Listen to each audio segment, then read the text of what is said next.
ఓం శ్రీ పూర్ణానంద గురవే నమ.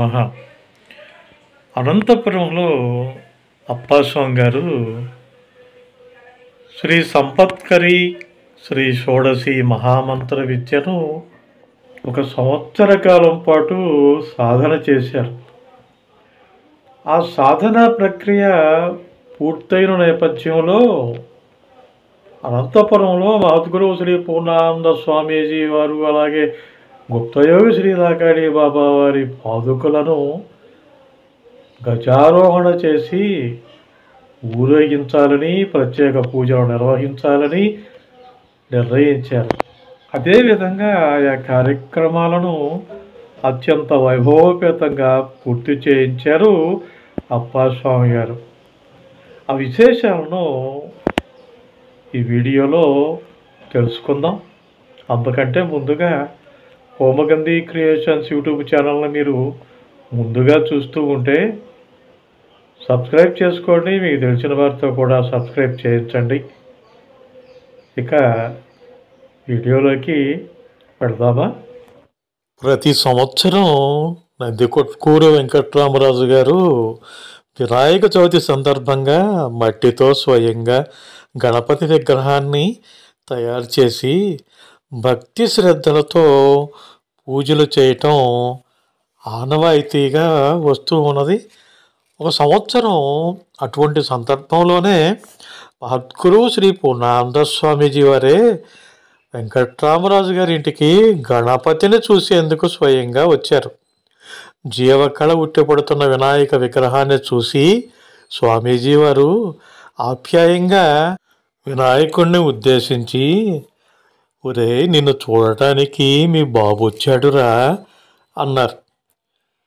అప్పాస్వామి పూజా మందిరాన్ని పావనం చేస్తున్న పూర్ణ గణపతి వద్దకు శ్రీ పూర్ణానంద స్వామీజీ వారు వెళ్ళి ఆ గణపతికి స్వామీజీ వారే పూర్ణ గణపతి అని పేరు పెట్టడం విశేషం. పవిత్ర పాదుకా స్వరూపంలో మహద్గురువు శ్రీ పూర్ణానంద స్వామీజీ వారు, వారి గురుదేవులు, పితృ సమానులైన పరమ గురూజీ ఇరువురు కలిసే వచ్చారు కదా. మరి ఇప్పుడు పూర్ణ గణపతిని ఉద్దేశించి పూజ్య పూర్ణానంద స్వామి వారేమని ఉంటారో, ఒరే, నిన్ను చూడడానికై మీ బాబే కాదు మా బాబు కూడా వచ్చాడురా అని అంటారా?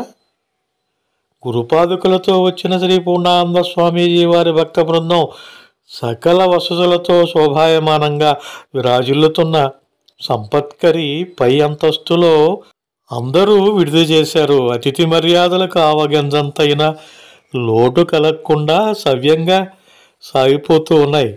సువిశాలమైన శ్రీ శివబాలయోగి మహారాజు ఆశ్రమంలో కళాత్మకంగా కన్నులు చెదిరేటట్లు యాగశాలను ఏర్పాటు చేశారు. కొంత ఎత్తుగా ఏర్పాటు చేసిన ఆ యాగశాల మధ్య భాగంలో ప్రధాన హోమగుండం ఏర్పాటు చేశారు. ఇక దాని దిగువ భాగంలో దాని చుట్టూ 8 హోమగుండాలు నిర్మించారు. ఋత్విక్కులు తప్ప ఇతరులు యాగశాలలో ప్రవేశించకుండా వెదురు బొంగులతో కట్టుదిట్టమైన ఏర్పాట్లు చేశారు. శ్రీ శివబాలయోగి మహారాజు మందిరానికి ముందు భాగంలో అనువైన ప్రదేశంలో ఒక మందహాసంలో శ్రీ పూర్ణానంద స్వామీజీ వారి చిత్రపటాన్ని ఉంచారు. దానికి కుడివైపున పరమగురూజీ చిత్రపటం ఏర్పాటు చేశారు.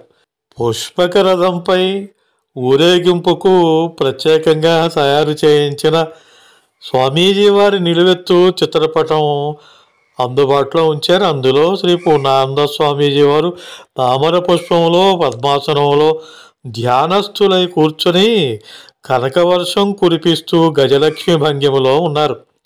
వాటికి దిగువ భాగంలో శ్రీ పూర్ణానంద స్వామి వారి పాదుకలుంచి పూజించటానికై ఉచితాసనాలను ఏర్పాటు చేశారు. మందిరానికి వెనుక భాగాన ఆశ్రమానికి అనుబంధంగా చక్కని వసతులున్న భోజనశాల, దానికి సంబంధించిన ఒక పాకశాల, అలా అన్ని ఏర్పాట్లు అమర్చినట్లు ఉన్నాయి. ఆగస్టు 18వ తేదీ 2002వ సంవత్సరం ఉదయం నుండి పూజా కార్యక్రమాలు ప్రారంభమయ్యాయి. మంగళ వాయిద్యాలతో, భక్తి ప్రపత్తులతో అప్పాస్వామి గారి ఇంటి నుండి గురుపాదుకులను, పరమ గురూజీ పాదుకులను యాగశాలకు తీసుకుని వచ్చి నియమిత ఆసనాల్లో ఉంచారు. ఏకాదశవార రుద్రాభిషేక బిల్వార్చనాది పూజలు నిర్వహించి సాయంకాలం యథావిధిగా మంగళ వాయిద్యాల మధ్య యథాస్థానానికి చేర్చారు. అగ్ని ప్రతిష్టాపన కార్యక్రమం కర్ర మీద కర్ర ఉంచి కవ్వం చిలికినట్లు త్రిప్పుతూ అగ్నిని ఆవిర్భవింపచేయటం చాలా ఉత్కంఠభరితంగా జరిగింది. పాదుకుల గజారోహణ నిమిత్తమై తెచ్చిన గజరాజు చాలా సుశిక్షితమై కళ ఉట్టిపడుతూ చాలా నిండుగా కనిపించింది. దానికి ఆహారంగా దానికి ఇష్టమైన చెరుకును అందించారు.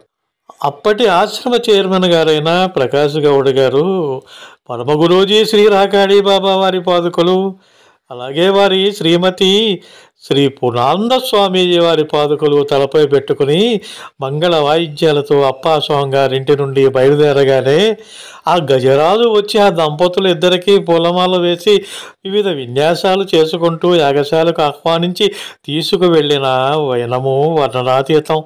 శ్రీ పూర్ణానంద స్వామీజీ వారి పాదుకలు, పరమ గురూజీ శ్రీ రాకాడి బాబా వారి పాదుకలు విడివిడిగా ఎన్నో పూజలను అందుకున్నప్పటికీ ఇలా వారిరువురి పాదుకలు కలిసి ఒకే వేదిక మీద ఉండి పూజలు అందుకోవడం అదే ప్రప్రథమం. ఇంత అపూర్వమైన మనోహర దృశ్యం అంతకు ముందెన్నప్పుడు చూడలేదు. ఇక ముందు అలాంటి అపూర్వమైన సంఘటన పునరావృతమవుతుందని చెప్పలేం. ఏదేమైనప్పటికీ అంతటి అపూర్వమైన అవకాశం కల్పించిన అప్పాస్వామి గారు అభినందనీయులు. శ్రీ పంచక సంపుటి శ్రీ మహాయాగంలో వినియోగార్థం ఎన్నో వ్యయప్రయాసల కోర్చి నాగర్కోయిల్ లాంటి సుదూర ప్రాంతాల నుండి 10,000 తామర పుష్పాలు తెప్పించారు. వాటి రేకులు సున్నితంగా విడదీసి కిందికి మడిచి వికసిత పద్మం వలె చూడముచ్చటగా తయారు చేశారు భక్తులు.